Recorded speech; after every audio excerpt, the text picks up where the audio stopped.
বাংলা নিউজগ্রাফের সকল দর্শকদের নমস্কার। আজকে আমাদের মধ্যে যাকে পেয়ে গেছি অনেক বরিষ্ঠ, তিনি রাজনীতির ময়দানে, এবং আমরা খুব ফেমাস একজন মুখ, যাকে আমরা রাজনীতির ময়দানে খুব লড়াই করতে দেখেছি মাঠে নেবে, সোনালী গুহ। এবং সেই সোনালীদের মুখ থেকে আমরা অনেক নতুন তথ্য জানবো, নতুন কথা জানবো এই রাজনীতি, কারণ বিধানসভা নির্বাচন আসন্ন।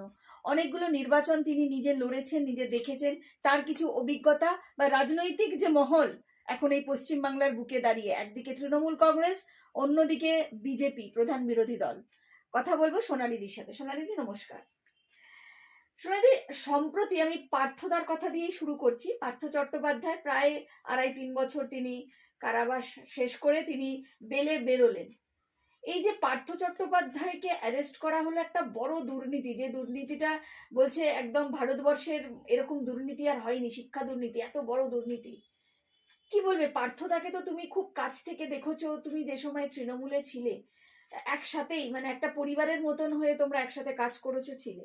এই পার্থ চট্টোপাধ্যায়ের মতন একা মানুষের এত বড় একটা এসএসসি দুর্নীতি করা সম্ভব? পার্থ চট্টোপাধ্যায় যেদিন বেলে বেরোলেন, জেল থেকে ফিরেই উনি আমাকে ফোন করেছিলেন। আমার মোবাইলটা এখন আমার ডাক্তারের পরামর্শে আমার হাজবেন্ডের কাছে থাকে। পার্থদা বলছেন, কে কে রে, সোনালী? তো আমার হাজবেন্ড বলছে, না পার্থদা, সোনালী তো ঘরে আছে, বলে একটু দেওয়া যাবে? তো বললেন, আমি পার্থ চ্যাটার্জি বলছি। পার্থ খুব কাঁদলে, বললেন, মানে সোনালী, ফোনেতেই কাঁদছেন? হ্যাঁ, বললেন, সোনালী, আমরা কি অসভ্য মেয়েটার সঙ্গে দল করেছি। তখন মানে কোট আনকোট ওটা মুখ্যমন্ত্রীর উদ্দেশ্যে বললেন যে হ্যাঁ, অসভ্য মেয়ে? হ্যাঁ, তখন আমি বললাম, পার্থদা, তুমি তো এখনো বেঁচে আছো, আমিও বেঁচে আছি, তাহলে আমার কথা ভাবো। বললো, সবেন বলে কিন্তু লতা। তখন পার্থ মানে লতা মানে অভিষেক বন্দ্যোপাধ্যায়ের মা? হ্যাঁ। তখন আমি বললাম, অভিষেক বন্দ্যোপাধ্যায়ের, আমি পঞ্চায়েতে গেলাম, যে পঞ্চায়েত নির্বাচনটা আমি তো টিকিট দিয়ে লড়তে চেয়েছিলাম, অভিষেক আমাকে মানা করেছিল। তখন বললো, অভিষেক মানেই তো লতা। আমাকে মমতা একদিন একটা খবর নিল না। আমি বললাম, তুমি কি নতুন দল করবে? তখন উনি বললেন যে, দেখ, নতুন দল না করার কিছু নেই, কিন্তু আমি তো মমতার মতো অত স্লিম না, পার্থ তো একটু ভারী, আমি অত পরিশ্রম করতে পারবো না। তখন আমার হাজব্যান্ড পাশে ছিলেন, বললেন, তুমি জিজ্ঞেস করো যে উনি কি রাজসাক্ষী হবে। পার্থদা এত কাঁদছে, তখন আমি আর জিজ্ঞেস করতে পারলাম, পার্থদা, তুমি যদি নতুন দল করো, তাহলে আমার তো এখন আর কোনো দলের পিছুটান নেই, তাহলে আমি তোমার দলে আছি। তখন পার্থ বললেন, মোস্ট ওয়েলকাম সোনালী, তোদের ভালোবাসাই তো আমাকে বাঁচিয়ে রেখেছে।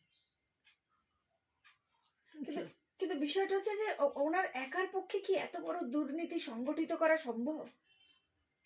দেখো, পার্থ চট্টোপাধ্যায় তো একা দুর্নীতি করেনি। পার্থ চট্টোপাধ্যায়ের সঙ্গে একজন মহিলা ছিল, অর্পিতা বলে। অর্পিতা? হ্যাঁ।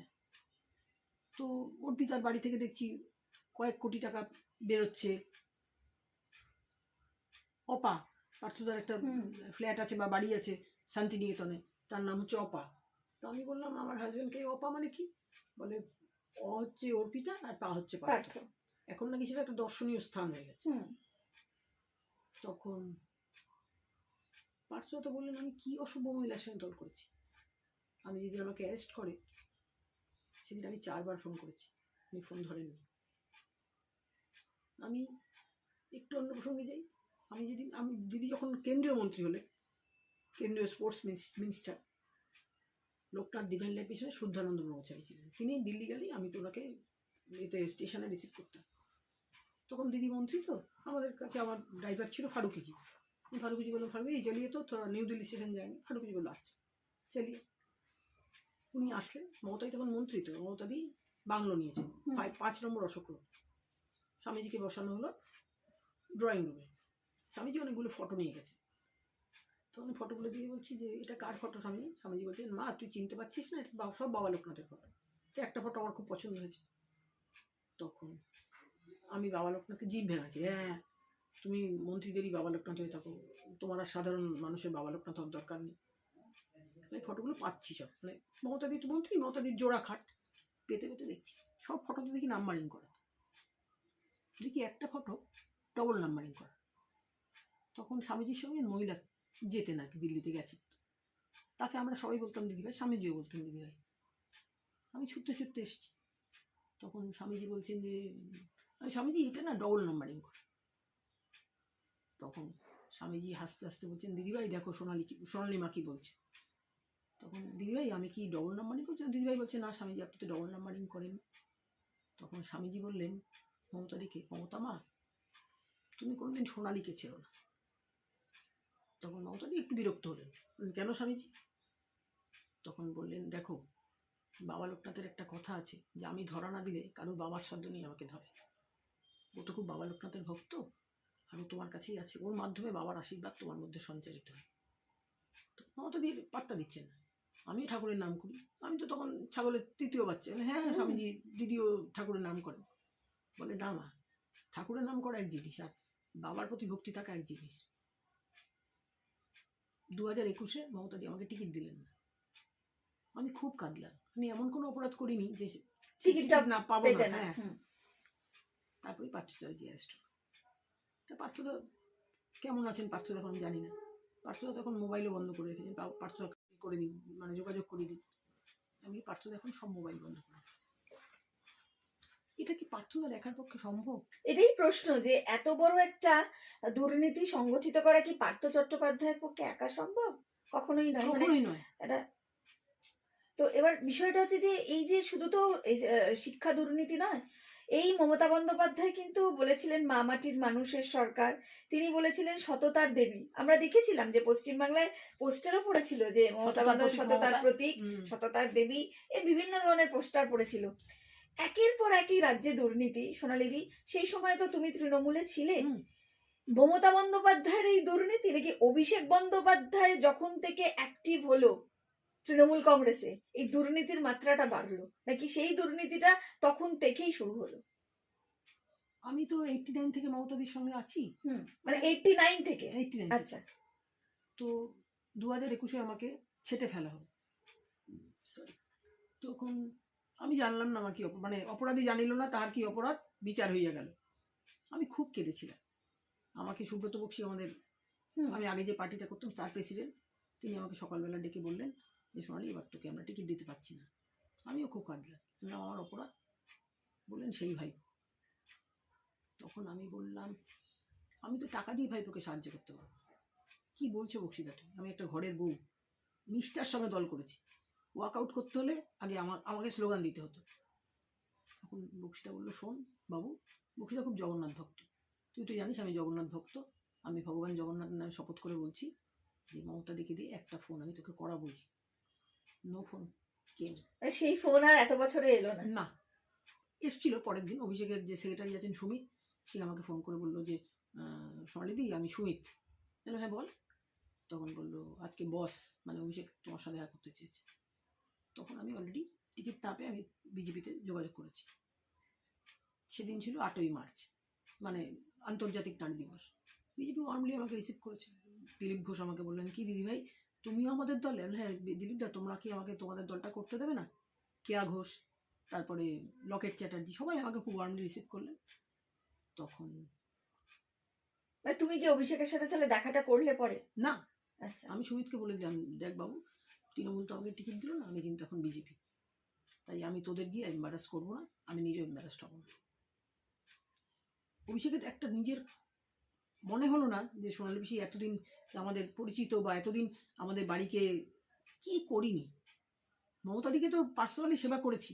মমতাদি বাড়িতে কেউ হাসপাতালে ভর্তি হলো, মাসিমা, তিনি এখন পরলোকগত, মাসিমা হাসপাতালে ভর্তি হলো, কখনো চোখের অপারেশন বালিগঞ্জে চলে গেছি, কখনো মাসিমার শরীর খারাপ হচ্ছে 27 দিন মাসিমা হাসপাতালে ছিল। দিদি বলেছিল সোনালী সবাই কিন্তু আসবে, তুই দেখবি মাকে। সবাই যেত, ববিদা বলো, নির্মল মাঝি বলো, সব। নির্মল মাঝি চাইতেন যে মমতাদি যেন আসে। দিদি আজকে না মাসিমার অবস্থাটা খারাপ। তখন দিদি বলতো সোনালীকে লাইন দিদি, সোনালী আমি কি আজকে যাবো? না দিদি তোমার আসতে হবে, আমরা সবাই আছি। আর দিদিকে দেখতেন রাজেন পান্ডা, দিদিকে বলি মাসিমাকে দেখতেন রাজেন পান্ডা। তখন দিদি বললো তাহলে আমার যাওয়ার দরকার নেই, না যাবে। একদিন আমার খুব সর্দি ঠান্ডা লাগলো। তাহলে এই সততার প্রতীক ভাবমূর্তি নিয়ে যে দিদি সামনে ছিল, আজকে তাহলে এত অসততা কেন? না, একদিন তো আমি স্লোগান দিতাম যে সততার প্রতীক মমতা, মমতার প্রতীক জোড়াফুল। সেই সততা তো এখন লাপাতা। সততা মানুষ বুঝে গেছে, তারা এতদিন একটা ভুল মানুষকে সিলেক্ট করেছে বা ভুল মানুষকে ভোট দিয়ে জিতিয়েছে বা তাকে ক্ষমতা এনেছে। মানুষই জবাব দেবে। এই 2026-এর নির্বাচন আসন্ন তো, এবার তৃণমূল কংগ্রেস ক্ষমতায় আসতে পারবে না। মানে এই যে এতগুলো কয়লা পাচার, গরু পাচার, বিভিন্ন ধরনের, তারপরে রেশন দুর্নীতি, এই যে এত দুর্নীতিতে একটা গোটা সরকার জর্জরিত, অভিষেক বন্দ্যোপাধ্যায় যাকে দলের সেকেন্ড ইন কমান্ড বলা হয় এখন, মানে সোনালী দি, আমি তোমাকে এটাই জিজ্ঞাসা করতে চাইছি যে তুমি তো 89 থেকে মমতাদির সাথে, তাহলে মমতাদির সাথে এত বছর থাকলে, তারপরে যখন 11তে ক্ষমতায় এলো, তারপরে অভিষেক বন্দ্যোপাধ্যায় আমাদের যত সম্ভব ওই 14 থেকে উনি অ্যাক্টিভলি রাজনীতি করতে শুরু করেছেন। তো 11 থেকে এই যে 15, এই 2 বছর কি 3টে বছর একটা অন্যরকম ছিল। মানে আমার একটাই বক্তব্য, অভিষেক বন্দ্যোপাধ্যায় আসার পরেই কি এই মমতা বন্দ্যোপাধ্যায়ের একটা অন্যরকম চেহারা পশ্চিমবাংলার সামনে উঠলো? মানে অভিষেক বন্দ্যোপাধ্যায় কি ওই কি মেন এই এই পুরো গোটা এত দুর্নীতি? দেখো, মমতা বন্দ্যোপাধ্যায় মালটাই জানে। আমি খুব খারাপ বসে মালটাই জানি। মমতা বন্দ্যোপাধ্যায়ের তো প্রথম উত্থান হচ্ছে 1984 সালে, যখন ইন্দিরা গান্ধী মারা গেলেন, উনি যাদবপুর থেকে কন্টেস্ট করলেন। তখন মমতা বন্দ্যোপাধ্যায় নামের পাশে কিন্তু ডক্টরেট ছিল। মমতা বন্দ্যোপাধ্যায় মানে ডক্টরেটটা কি ফেক নাকি ওটা আসল? আমি মমতাদির বাড়িতে ঝর্ণাদি, অশোকা, এরা সবাই মানে মমতাদির অনেক আগেকার দিনের সঙ্গী। আমি অশোকাকে জিজ্ঞেস করছি, অশোকা বেহালার কাউন্সিলর। হ্যাঁ রে অশোকা, দিদি কি থিসিস করতে যেত? অশোকা বলতো, দেখ দিদি বেরোতো, আমি যেতাম, ঝর্ণাদি যেত, কিন্তু জর্জিয়া বিশ্ববিদ্যালয় বলে তো কোনো বিশ্ববিদ্যালয় নেই। তখন আমরা যখন 89-এ, আমি খুব ভালো দেয়াল লিখতে পারি, আমি যখন দেয়াল লিখছি, আমাদের কাউন্সিলর ছিল রত্নাসুর, এখনো আছে। রত্নাসুর বললো, এই ডক্টরটা লিখবি না। কেন রত্নাদি, দেখতাছোস না ডক্টরটা একই তর্ক হইতাছে? ডক্টর লিখে না লিখে মমতা ব্যানার্জিকে লিখলেন। আর মমতাদি সেবার কাউন্সিলর থেকে বেশি নার্স করেছিল। কেউ মানে বড় ঠাকুরের লুট করছে, মানে তুমি বলছো যে জালিটা মমতা বন্দ্যোপাধ্যায়, আর সেই জালির তারপরে অভিষেক বন্দ্যোপাধ্যায় আসার পর সেই দুজনে মিলে জালিটা বাড়লো। একদম।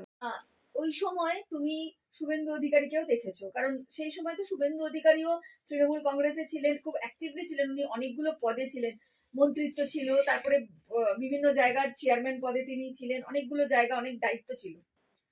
শুভেন্দু অধিকারী এবং মমতা বন্দ্যোপাধ্যায় মুখ্যমন্ত্রী হিসাবে তুমি এখন বাংলায় কাকে নাম্বার দেবে? অশোক লাহিড়ী। অশোক লাহিড়ী? অশোক লাহিড়ীকে দেখলাম আমি সেদিন দিদি বিধানসভায়। অশোক লাহিড়ী তো বিজেপির বিধায়ক। অশোক লাহিড়ী শুভেন্দুর পাশে দাঁড়িয়েছেন। আমি অশোক লাহিড়ীকে খুব চিনতাম না। তখন আমি আমার হাজব্যান্ডকে জিজ্ঞেস করলাম, উনি কে ভদ্রলোক, খুব পরিচ্ছন্ন চেহারা? বলে, ওনাকে জানো, উনি তো অশোক লাহিড়ী, নাম্বার 1 অর্থনীতিবিদ। তারপরে একটু পরে দেবে শুভেন্দু প্রেস করবে, শুভেন্দু বলতে চন্দ্রিমা ভট্টাচার্য, হ্যাঁ চন্দ্রিমা ভট্টাচার্য কি বলেছে ওনাকে। তো আমি বলছি যে তৃণমূল আর ক্ষমতা আসতে পারবে না। যে মূল্যবোধ দিয়ে তৃণমূল হয়েছিল, সেই মূল্যবোধ এখন নেই। যে সততা নিয়ে তৃণমূল কংগ্রেস নেত্রী, আমি যাকে এখনো দিদি বলে মানি, তিনি রাস্তায় বেরিয়েছিলেন, সেই হাওয়াই চটি, সেই ছেঁড়া একটা জিন্সের ব্যাগ। রঞ্জন বন্দ্যোপাধ্যায়কে তুমি চেনো কিনা আমি জানি, আনন্দবাজারের রিপোর্টার। উনি আমাদের গাড়িতে একদিন সওয়ার হলেন, আমরা কোথায় যেন একটা যাচ্ছিলাম।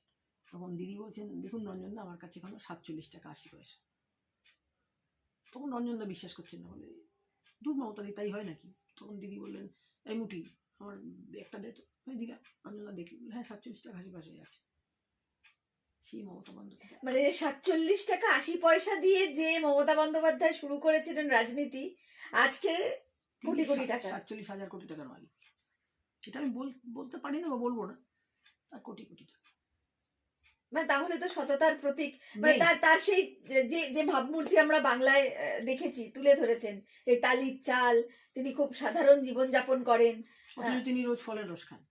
তিনি তো মুড়ি খান খুবই, না, তিনি রোজ ফলের রস খান, খাওয়ার পরে তার ফলের রসটা হ্যাবিট। এ নিয়ে তার ভাইদের মধ্যে অশান্তি আছে। কোন একজন ভাই মাসিমার কাছে খেতে বসে বলছে, আমরা রোজ ডাল আলু সিদ্ধ খাবো, আর কি ফলের রস খাবে? তখন মাসিমা কাঁদো হয়ে আমাকে বলছে, দেখো সোনালি, কার্তিক না এরকম বলছে। কার্তিক কেন বলছি এটা? বলে, সোনালি দেখ, আমরা রোজ ডাল আলু সিদ্ধ খাই বা ডাল আলু পোস্ত খাই, আর দিদি রোজ ফলের রস খাবে। দিদি কতটা রক্ত বেরিয়েছে বল, দিদিকে একটু খেতে হবে বাবু। এখন আগে 4টে করে মুসাম্বি খেত বা 4টে করে কমলা লেবু খেত, এখন তো দিদি বেদানায় ট্রান্সফার হচ্ছে। আগে আমি করে দিতাম, বা যে থাকতো সে করে দিত। মানে তুমি নিজে হাতে ফলের রস করে দিতে? হ্যাঁ, করে দিতাম। কেন করে দেবো? এখন তো অন্যান্যরা বলে, জানিস তো এখন দিদি বেদানা খায়, বেদানা খায়। আচ্ছা, শুভেন্দু অধিকারীকে কেন মুখ্যমন্ত্রী হিসাবে বললে না? কেন অশোক লাহিড়ীর কথা বললে? দেখো, রাজনীতিতে একটা পরিচ্ছন্ন এর দরকার আছে। শুভেন্দু দীর্ঘদিনের রাজনীতিবিদ তো। শুভেন্দু তৃণমূল কংগ্রেসের, তৃণমূল ছাত্র পরিষদের 2টো মেদিনীপুর জেলার চেয়ারম্যান ছিল। আমি শুভেন্দুকে খুব কাছ থেকে দেখার অভিজ্ঞতা হয়েছে।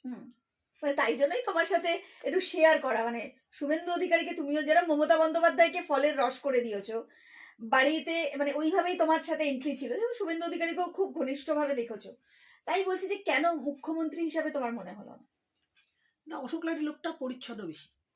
আচ্ছা, পরিষ্কার পরিচ্ছন্নতা তো রাখা দরকার রাজনীতিবিদদের। অশোক লাহিড়ী লোকটা কিন্তু পরিচ্ছন্ন বেশি। আমি তাকে ব্যক্তিগতভাবে জানি না, কিন্তু আমার দেখে মনে হচ্ছে ভদ্রলোক বোধহয়। তাকে ক্লিন চিট দেওয়া আচ্ছা, যায়। শুভেন্দু অধিকারী তো অনেকগুলো মন্ত্রিত্ব পেয়েছিল, অনেক কিছু পেয়েছে তৃণমূল কংগ্রেসের থেকে, হ্যাঁ, নিশ্চয়ই। মমতা বন্দ্যোপাধ্যায় থেকে পেয়েছেন, উনি অনেক কিছু পেয়েছিলেন, ওনার সঙ্গে লড়েছেন, এবং মমতা বন্দ্যোপাধ্যায় কিন্তু ওনাকে অনেক কিছু দিয়েছেন। এটা এটা সবাই জানে, মানতে হবে।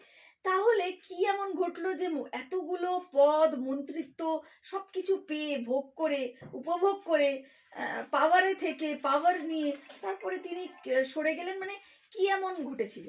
সেটা আমি জানি না, সেটা আমি জানি না। মানে কোথাও কি অভিষেকের উত্থানটা শুভেন্দু অধিকারী মেনে নিতে পারলো না? দেখো, অভিষেক কিন্তু স্নবিশ, মানে না কচু।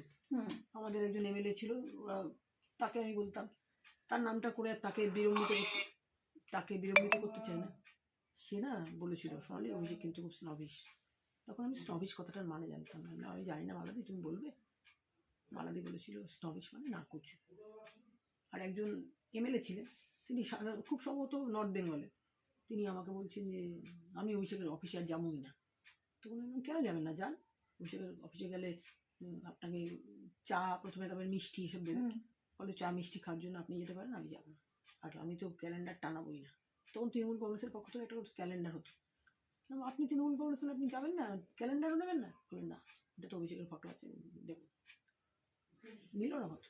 মানে যারা একনিষ্ঠ তৃণমূল কর্মী, যারা ওই ওই সময় মুকুলদা যে সময় লড়াই করে একটা নতুন দল কংগ্রেস থেকে ভেঙে মমতা বন্দ্যোপাধ্যায় তৈরি করেছিল, যাদের হাত ধরে, মানে বলতে চাইছো অভিষেক বন্দ্যোপাধ্যায় আসার পর কোথাও ওনার নাক উঁচু যে স্বভাবটা, সেখান থেকে দাঁড়িয়ে যারা দলটাকে তৈরি করেছিল তাদের কিছুটা অসম্মানিত জায়গাতেই পড়তে হয়েছে। অফ দ্য রেকর্ড একটা কথা বলি, মুকুলদাকে একজন অভিষেক থাপ্পড় মেরেছে।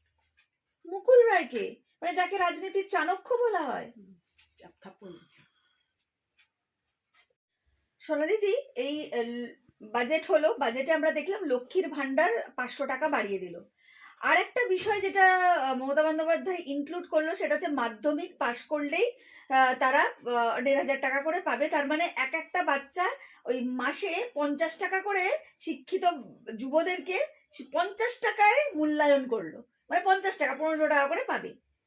এই বিষয়টা কি বলবে? মানে এইভাবে ভাতা দিয়ে, আর এইদিকে যেমন এটা, আবার ওদিকে শুভেন্দু অধিকারী ঘোষণা করছে যে তারা সরকারে এলে বা তারা ক্ষমতায় এলে 3,000 টাকা করে দেবে, মানে এই লক্ষ্মীর ভান্ডার 3,000 টাকা দেবে। এই যে ভাতা সিস্টেম, কি বলবে?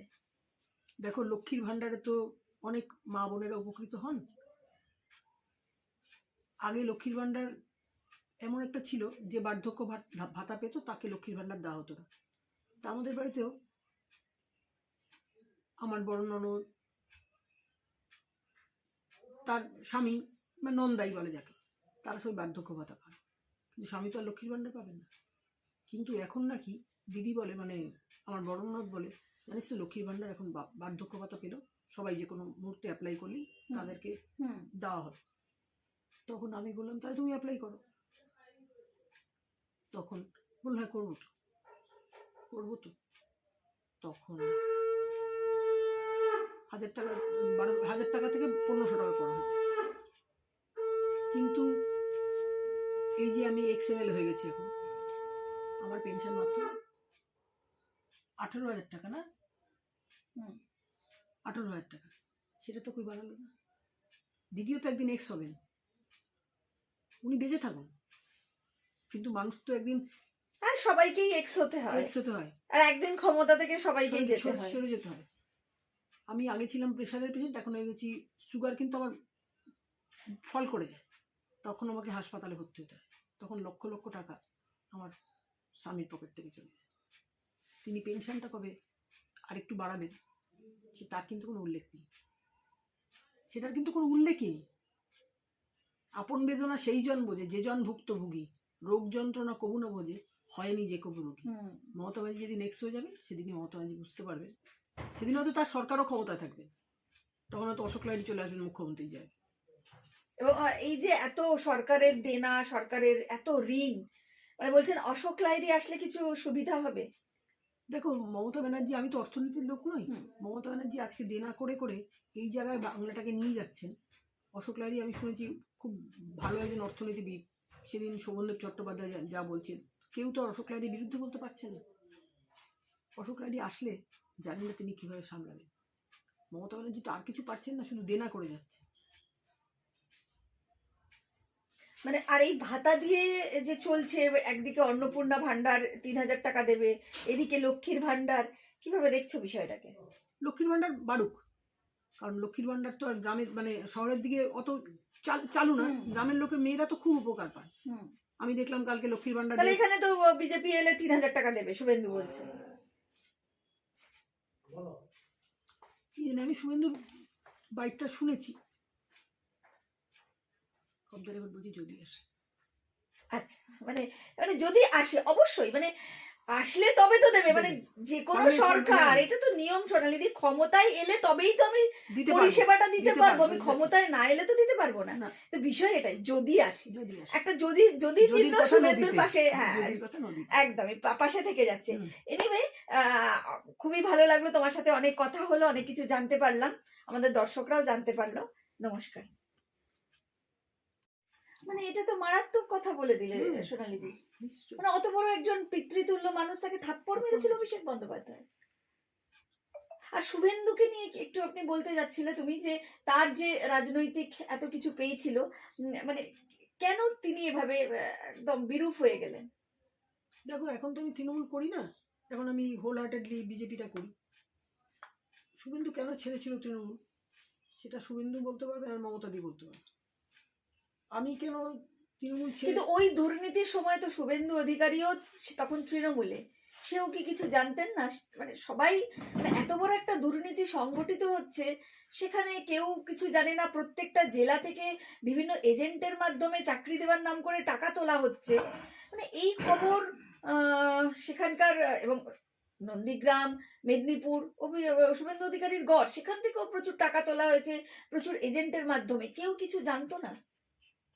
দেখো শুভেন্দু টাকা নিয়েছেন কিনা পার্সোনালি আমি জানি না, তবে আমি কিছু জানতাম না, এটা আমি বলতে পারি। সোয়ারান গড, আমার মাথার উপরে স্বয়ং জগন্নাথ অধিষ্ঠিত, আমি বাবা লোকনাথের খুব ভক্ত। তুমি আমার সন্তানের নামে বা আমার স্বামীর নামেও যদি দিব্যি করতে পারেন, তাদের নামে দিব্যি করতে গেলে আমি বাধাগ্রস্ত হব। শুভেন্দু জানতেন কিনা আমি জানি না, সেটা শুভেন্দুই বলতে পারে। কিন্তু স্বচ্ছ ভাবমূর্তি দরকার মুখ্যমন্ত্রী হতে গেলে, যেখানে অশোক লাহিড়ী তোমার নজরে এগিয়ে আছে। মমতা বন্দ্যোপাধ্যায় তো এখন আর কিছু বলারই নেই, আমরা দেখছি কি সরকার তিনি চালাচ্ছেন। শুভেন্দু অধিকারীকেও তুমি মানে মাইনাস করে দিলে, অফ করে দিলে, ঠিক কেন? আমি কোথাও কি স্বচ্ছতার সমস্যা আছে শুভেন্দু অধিকারীর সাথে? দেখো শুভেন্দু কিন্তু জননেতা, দিদি 294টা কেন্দ্রে দিদি বলেন আমি প্রার্থী, তাহলে দিদি নিয়ে নন্দীগ্রাম হেরে গেলেন, এটা তো অসম্ভব। 294টা কেন্দ্রে তুমি প্রার্থী আর তুমি নিজে নন্দীগ্রাম হেরে যাচ্ছ। দিদি আমাকে বলেছিলেন সবাই তো নির্বাচন লড়তে চলে যাবে, আমার হয়ে কে নন্দীগ্রাম লড়বে। তখন আমার ইচ্ছা ছিল যে আমি বলি দিদি আমি তোমার হয়ে নন্দীগ্রাম লড়ব। তারপরে যখন শুভেন্দু জিতে গেল, সেই জেতার মানে এটাও বলতে কিন্তু দিদিকে একটু সময় নিতে হয়েছিল। তখন আমাকে আমার হাজব্যান্ড বললো যে সোনালি তুমি যাওনি, ভালো হয়েছে, তুমি আগে তৃণমূল ছাত্র পরিষদ করতে। আর শুভেন্দু তখন দুটো মেদিনীপুরের চেয়ারম্যান ছিল, মমতাদি বলতো যে তুই শুভেন্দুর থেকে টাকা খেয়ে বা তুই শুভেন্দুর সঙ্গে গট আপ করে আমাকে হারিয়ে দিচ্ছিস। একদমই। একদম শেষ একটা প্রশ্ন করব, 2000 এই যে 26-এর নির্বাচনটা আসছে, বিধানসভা নির্বাচন, তোমার রাজনৈতিক, তুমি তো অনেকবার নির্বাচনে লড়াই করেছো, তুমি এমএলএ অনেকবার হয়েছো, প্রায় 3বারের চারবারের ডেপুটি স্পিকার ছিলে। কি মনে হয় তোমাকে, তুমি বিজেপি করছো, তৃণমূল দীর্ঘদিন করে এসছো, এবং তৃণমূলের পুরো শুরু থেকে এই যে ভগ্নদশা, পুরো গোটা দুর্নীতিগ্রস্ত তৃণমূল, তোলাবাজ তৃণমূল, মানে এখন তো এটাই চলছে, তোলামূল, এই সবটা তুমি দেখেছো, এখন বিজেপি করছো। তোমার রাজনৈতিক অভিজ্ঞতা কি বলে এই 2026-এর নির্বাচন? এইবার তৃণমূল কংগ্রেস কোনোভাবেই ক্ষমতা আসতে পারবে না, বিজেপি গেট, মানে মমতা বন্দ্যোপাধ্যায় এটাই লাস্ট। তিনি ভালো থাকুন, শারীরিকভাবে সুস্থ থাকুন, কিন্তু মমতা বন্দ্যোপাধ্যায় বোধহয় এবার মুখ্যমন্ত্রিত্বকে টাটা বলতে হবে।